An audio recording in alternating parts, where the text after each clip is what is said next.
വലിയ വെല്ലുവിളികളാണ് യുഎന്നിൽ അംഗമാകുന്നതോടെ പലസ്തീന് നേരിടേണ്ടി വരുന്നത്. യുഎന്നിൽ അംഗമാകുന്നതോടെ പലസ്തീന് യുഎൻ സഹായം കൂടുതലായി ലഭിക്കുകയും അതുവഴി ഇസ്രായേലിനെതിരെ യുഎന്നിന് പ്രതികരിക്കേണ്ടിയും വരും. ഇതിനായി 2011 പലസ്തീൻ സമർപ്പിച്ച അപേക്ഷ ഇതുവരെ പരിഗണിച്ചിട്ടില്ല. പലസ്തീൻ ആവശ്യം യുഎൻ നടപ്പാക്കുമോ? ഇതുവഴി ഇസ്രായേലിനെ പൂട്ടാൻ പലസ്തീന് കഴിയുമോ? ഇസ്രായേലിനെതിരെ യുഎന്നിന്റെ നടപടി എന്തായിരിക്കും? നമുക്ക് പരിശോധിക്കാം. 2011 ലോക ബോഡിയിൽ അംഗമാകാനുള്ള യുഎൻ സെക്യൂരിറ്റി കൗൺസിലിന്റെ അപേക്ഷ വീണ്ടും പരിഗണിക്കണമെന്ന് പലസ്തീനിയൻ അതോറിറ്റി ചൊവ്വാഴ്ച ഔദ്യോഗികമായി ആവശ്യപ്പെട്ടിരുന്നു. യുഎൻ സുരക്ഷാ കൗൺസിൽ തീരുമാനം പുനഃപരിശോധിക്കണമെന്ന് ഔപചാരികമായി അഭ്യർത്ഥിച്ച പലസ്തീനിയൻ അതോറിറ്റി വീണ്ടും ഐക്യരാഷ്ട്രസഭയിൽ പൂർണ്ണ അംഗത്വ പ്രശ്നം ഉന്നയിച്ചു. ഈ നീക്കം പലസ്തീൻ യുഎൻ പ്രതിനിധി റിയാദ് മൻസൂർ നടത്തിയ സുപ്രധാന നയതന്ത്ര മുന്നേറ്റത്തെ സൂചിപ്പിക്കുന്നതാണ്. മൻസൂർ പറഞ്ഞതുപോലെ ഏപ്രിൽ 18 പശ്ചിമേഷ്യയിൽ നടക്കാനിരിക്കുന്ന മന്ത്രിതല യോഗത്തിൽ സുരക്ഷാ കൗൺസിൽ ഈ വിഷയം ചർച്ച ചെയ്യുക എന്നതാണ് ലക്ഷ്യം. എന്നാൽ വോട്ടെടുപ്പിനുള്ള കൃത്യമായ തീയതി ഇതുവരെ നിശ്ചയിച്ചിട്ടില്ല. അംഗത്വമില്ലാത്ത നിരീക്ഷക രാഷ്ട്രമെന്ന നിലയിലുള്ള പലസ്തീനികളുടെ നിലവിലെ അവസ്ഥയും പൂർണ്ണ അംഗത്വം നേടുന്നതിൽ അവർ നേരിടുന്ന ബുദ്ധിമുട്ടുകളും ഉൾപ്പെടെ യുഎൻ അംഗത്വ പ്രക്രിയയുടെ സങ്കീർണതകൾ നമുക്ക് മനസ്സിലാക്കാം. യുഎന്നിൽ പലസ്തീനികൾ ഇപ്പോൾ എങ്ങനെയാണ് പ്രവർത്തിക്കുന്നത്?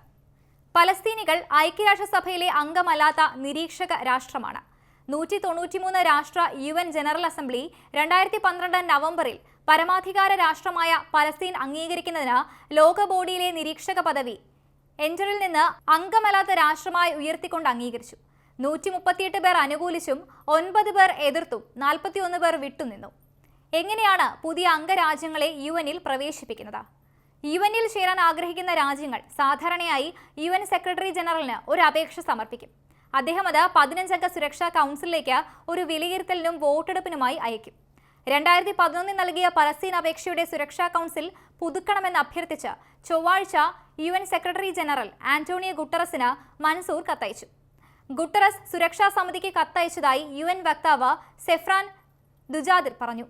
15 അംഗങ്ങളുടെ ഒരു കൗൺസിൽ കമ്മിറ്റി ആദ്യം ഒരു അപേക്ഷ യുഎൻ അംഗത്വത്തിനുള്ള ആവശ്യകതകൾ നിറവേറ്റുന്നുണ്ടോ എന്ന് പരിശോധിക്കുന്നു. ഈ അപേക്ഷ ഒന്നുകിൽ ഉപേക്ഷിക്കുകയോ സുരക്ഷാ കൗൺസിലിൽ ഔപചാരിക വോട്ടിനായി സമർപ്പിക്കുകയോ ചെയ്യാം. അംഗീകാരത്തിന് അനുകൂലമായി 9 വോട്ടുകളെങ്കിലും ആവശ്യമാണ്. US, Russia, China, France, Britain എന്നിവയിൽ നിന്ന് വീറ്റോ ഇല്ല.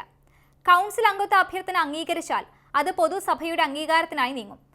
അംഗത്വ അഭ്യർത്ഥനയ്ക്ക് സഭയുടെ അംഗീകാരം ലഭിക്കണമെങ്കിൽ മുന്നിൽ 2 ഭൂരിപക്ഷം ആവശ്യമാണ്. സെക്യൂരിറ്റി കൗൺസിലും ജനറൽ അസംബ്ലിയും അംഗീകരിക്കാതെ ഒരു രാജ്യത്തിന് ഐക്യരാഷ്ട്രസഭയിൽ ചേരാനാകില്ല. 2011 പലസ്തീൻ അപേക്ഷയ്ക്ക് എന്ത് സംഭവിച്ചു? യുഎൻ അംഗത്വത്തിനുള്ള ആവശ്യകതകൾ തൃപ്തികരമാണോ എന്നറിയാൻ പലസ്തീനിയൻ അപേക്ഷ ആഴ്ചകളോളം യുഎൻ സുരക്ഷാ കൗൺസിൽ കമ്മിറ്റി വിലയിരുത്തി. എന്നാൽ കമ്മിറ്റിക്ക് ഏകകണ്ഠമായ ഒരു നിലപാടിലെത്താൻ കഴിഞ്ഞില്ല. പലസ്തീൻ അംഗത്വത്തെക്കുറിച്ചുള്ള പ്രമേയത്തിൽ സുരക്ഷാ കൗൺസിൽ ഔദ്യോഗികമായി വോട്ട് ചെയ്തില്ല. ഒരു പ്രമേയം അംഗീകരിക്കാൻ ആവശ്യമായ ഏറ്റവും കുറഞ്ഞ 9 വോട്ടുകൾ പലസ്തീനികൾക്കില്ലെന്ന് നയതന്ത്രജ്ഞർ പറഞ്ഞു. അവർക്ക് വേണ്ടത്ര പിന്തുണ ലഭിച്ചിട്ടുണ്ടെങ്കിലും ഈ നീക്കം വീറ്റോ ചെയ്യുമെന്ന് അമേരിക്ക പറഞ്ഞിരുന്നു. യുഎന്നിൽ സ്ഥിരാംഗമാകാൻ പാടുപെടുകയാണ് നിലവിൽ പലസ്തീൻ. ഐക്യരാഷ്ട്രസഭയിലെ 22 രാഷ്ട്ര അറബ് ഗ്രൂപ്പിലെ അംഗങ്ങൾ, 57 രാഷ്ട്ര ഇസ്ലാമിക് കോർപ്പറേഷൻ, 120 അംഗ ചേരാത്ത അംഗങ്ങൾ എന്നിവയുൾപ്പെടെ പലസ്തീൻ രാഷ്ട്രത്തെ അംഗീകരിച്ച 140 രാജ്യങ്ങളുടെ പേരുകൾ കൗൺസിൽ പ്രസിഡന്റിന് പിന്തുണയ്ക്കുന്നവരുടെ കത്തിൽ ഉൾപ്പെടുത്തിയിട്ടുണ്ട്. ഒക്ടോബർ 7 ആരംഭിച്ച ഇസ്രായേലും ഹമാസും തമ്മിലുള്ള യുദ്ധം അതിന്റെ 6ാം മാസത്തോടടുക്കുമ്പോൾ പലസ്തീനികൾ യുഎൻ അംഗത്വത്തിനായി പുതിയ ശ്രമം നടത്തുകയാണ്. പരിഹരിക്കപ്പെടാതെ ദശാബ്ദങ്ങൾ പഴക്കമുള്ള പലസ്തീൻ ഇസ്രായേൽ സംഘർഷം വർഷങ്ങൾക്ക് ശേഷവും ശ്രദ്ധയിൽപ്പെടുന്നു. ഗാസയിൽ നടന്നുകൊണ്ടിരിക്കുന്ന ഇസ്രായേൽ ഹമാസ് യുദ്ധവും ഏപ്രിൽ 9 അവസാനിക്കുന്ന മുസ്ലിം പുണ്യമാസമായ റമദാനിൽ വെടിനിർത്തലിനുള്ള കൗൺസിലിന്റെ ആഹ്വാനവും ഏപ്രിൽ 18 നടക്കുന്ന പ്രതിമാസ സുരക്ഷാ കൗൺസിൽ യോഗത്തിൽ ചർച്ച ചെയ്യാൻ മാൾട്ട മന്ത്രിമാരെ ക്ഷണിച്ചിട്ടുണ്ട്. ഇത് ഇരു പാർട്ടികളും നിരസിക്കുകയും കേന്ദ്രഘട്ടത്തിലെത്തുമെന്ന് പ്രതീക്ഷിക്കുകയും ചെയ്യുന്നു.